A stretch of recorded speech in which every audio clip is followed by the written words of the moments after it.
ውድ ምእመናን ዛሬ ስለ አንድ ትልቅ ስብዕና እናወሳለን።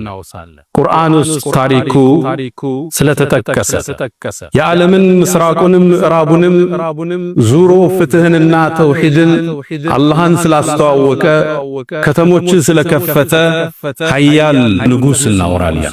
አሁን ዓለማችን ከ257 ሀገራት በላዮች አሏት። 197ቱ ዕውቅና ተችሯቸዋል። 57ቱ እየጠበቁ ናቸው።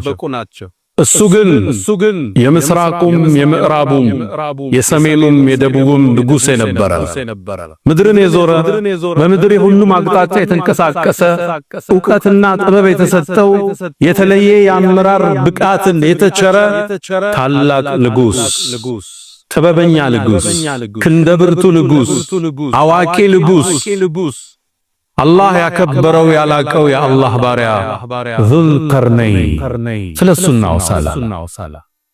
ይህ የአላህ ባሪያ ታሪኩን አናውቀውም ነበር። ጅማሩ እንዲህ ነው። ነቢዩ ዓለይሂ ሰላቱ ወሰላም ዳዕዋቸውን መካ ላይ ሲጀምሩ ቁረይሾቹ በርካታ የቤተሰብ ክፍላቸው ወደ እስልምና ተመም። ይህን ጉዞ ለመግታት ወደ መዲና አካባቢ ሄዱና ይሁዶችን አንድ ጥያቄ ጠየቁ። እኛ ዘንድ ነብይ ተልኳል፣ ህዝብ የሚከተለው በዛ፣ ነብይ አለመሆኑን የምናስተባብልበት መረጃ ስጡን አሏቸው። ይሁዶችም ነብይ እንጂ ማቀውን 3 ጥያቄ ሰጧቸው። 3 ጥያቄ ጠይቁት፣ ከመለሳቸው ነብይ ነው አሉ። 3 ጥያቄ ተቀብለው መጡ።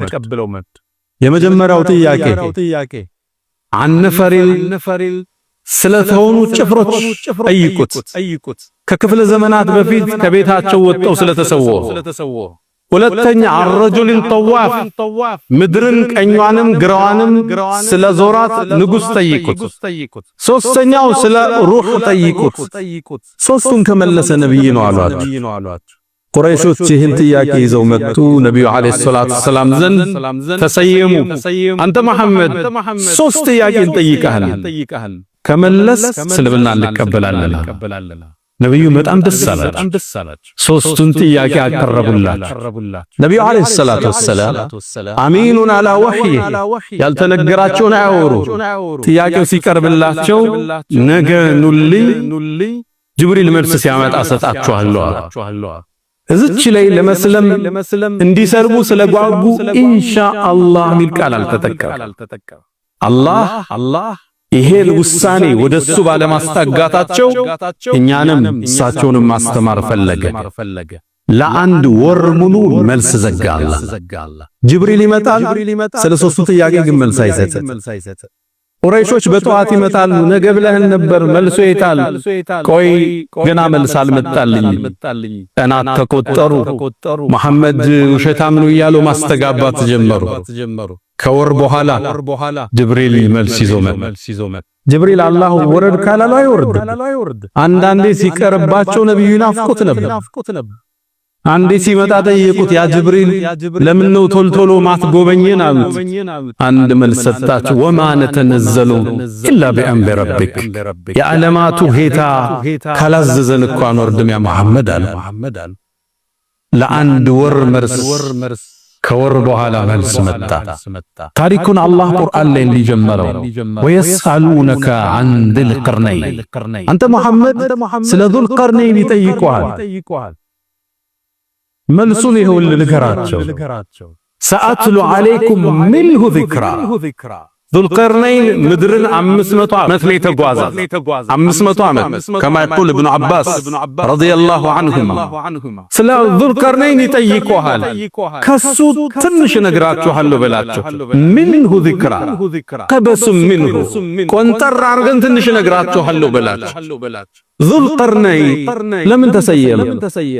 يقول تعالى الله እንዳለ ويسألونك عن ذي القرنين ስለ ذو القرنين ይጠይቁሃል ብለህም በላቸው። ከሱ ከታሪኩ ትንሽን አስታውሳችኋለሁ በላቸው። ذو القرنين ይህን ስም ትሰሙታላችሁ። ምን ማለት ذو صاحب እንደማለት ነው። የሁለቱ ቀንዶች ባለቤት ምን ማለት ቀርን የሚለው ቃል በአረብኛ ብዙ ትርጉም አለ። ክፍለ ዘመን ማለትም ይሆናል። እንስሶች ላይ የምናየው ቀንድም ማለትም ይሆናል። የአንድ ነገር ሁለት ጫፉ ቀርን ይባላል። ጫፍና ጫፍ እንደማለት ነው። የሁለቱ ጫፎች ቀንዶች ጠርዞች ባለቤት ምን ማለት ነው? ትርጉሙ ለምን ይሄ መሪ በዚህ ስያሜ ተሰየመ? አንደኛው የሚለብሰው ዘውድ ላይ ሁለት ቀንድ የሚመስል ነገር አለው አሉ ሙፈሲሮች። ሁለተኛው አይደለም ሁለት ክፍለ ዘመናትን ስለኖረ ስለመራ ያንን ለመጥቀስ ነው። ሶስተኞቹ ምስራቁንም ምዕራቡንም ዳርቻ ላይ ስለደረሰ ሁለቱን ያዳረሰ የሁለቱም ባለቤት እንደማለት ነው። ስለሱ ትንሽ ነግራችኋለሁ ብላችሁ የ500 ዓመቱን ጉዞ አላህ 3 ነጥቦችን ብቻ በመጥቀስ ዳሰሳቸው። የመጀመሪያው ያደረገው ጉዞ ወደ ምዕራብ ነበር፣ ፀሐይ መግቢያ። አላህ ለዚህ ኃያል ንጉስ ኢና መከና ለሁ ፊል አርድ ምድር ለኛ አስመቸነው አለ፣ አደላደንለት፣ ሁሉ ነገር ሰጠ። ወአተይናሁ ሚን ኩል ሸይኢን ሰበባ የሁሉንም ነገር ምክንያት ሰጠነዋል። እውቀት ተሰጥቶታል፣ ብረት ተሰጥቶታል፣ ሰራዊት ተሰጥቶታል። የምህንድስና እውቀቱ የተለየ ነው። የሊደርሺፕ ጥበቡ ላይ የደረሰ ነው። አማካሪዎች አሉት፣ የቋንቋ አስተርጓሚዎች አሉት። የሁሉንም ነገር መንገድ ምክንያት ሁሉን ነገር ሰጠነዋል። ታዲያ ይሄን ምክንያት ተጠቅሞ እጁ ላይ ያለውን የተሰጠውን ስጦታ ተጠቅሞ ወደ ፀሐይ መግቢያ ተንቀሳቀሰ። ወደ ፀሐይ መግቢያ እዛም እንደደረሰ ፀሐይቱ ወደ ጥቁር ጭቃ ወደሚመስል ስትጠልቅ አያት ይላል አላህ። ወንዙ ላይ ደረሰ። ጫፍ ደርሶ ከደረሰ በኋላ ወንዙን ማለፍ አልቻለም። ፀሐይዋን ግን ተመለከታት ስትገባያት። የአድማሱ ጫፍ ላይ ተመለከታት። ጥቁር ጭቃ ውስጥ ምትገባ ይመስል ነበር ምንጩዝ። ከዛም ሰዎችን አገኘ። አላህ መመሪያ ሰጥቶ አንተ ዙልቀርነይን እነዚህ ሰዎች ላይ የምትፈልገውን እርምጃ ውሰድ አለው። እሱም ላመኑት ሊሸልም ላላመኑት ሊቀጣቸው ቃል ገብቶ ይሄን ቋጭቶ ወደ ምስራቅ ተጓዘ። ወደ ፀሐይ መውጫ ተጓዘ። ልብ በሉ ከደቡብ ወደ ምስራቅ የምድር ጫፍ ስንት ጉዞ እንዳረጉ ሰቡ፣ ስንት ታሪክ እንዳደረገ ሰቡ፣ ስንት ዳኝነት ስንት ጦርነት እንዳረገ ሰቡ። ግን አላህ ሚንሁ ዚክራ ትንሹን ነው የምነግራቸዋል። ሰፊ ታሪክን ወደ ምስራቅም ሲደርስ ፀሐይ ስትወጣ አገኛት። እሷም የወጣችባቸው ህዝቦች ልብስ የሌላቸው መጠለያ የሌላቸው ነበር። ራቁት የሚኖሩ ህዝቦች። ከዛም ዙልቀርነይን ጉዞውን ወደ ሰሜን በኩል ተንቀሳቀሰ።